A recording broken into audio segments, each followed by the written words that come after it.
సొమ్ముతో కట్టిన విగ్రహం అని ప్రజలు అనుకుంటారు. దీనిపై మీ స్పందన? నాన్నగారు మనందరికి చాలా చేశారు.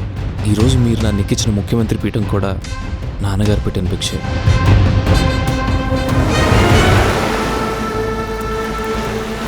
మీ ఇంటి ఆయనకి వచ్చింది కదా, ఊరు మొత్తానికి వచ్చింది కదా the great Uddanam kidney problem. मुझे ना सिर्फ 2 ही काम पता है, सर्कस ఆడడం, రన్నింగ్ చేయడం. ప్రభుత్వాల మీద నమ్మకం లేదు. తొందరగా సమత్తాడి నా కష్టం తీర్చు. నువ్వు మీ అమ్మ లాంటిదని. రాష్ట్రంలో విగ్రహాల హవా. సంక్షేమ పథకాలు నిత్యావసరాలు ఆగిపోతే ఈ రాష్ట్రం భగ్గుమంటుంది.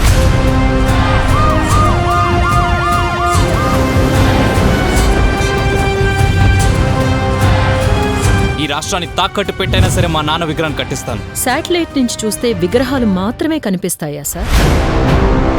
పేదరికం కనిపించవా? వందే మాతరం, వందే మాతరం.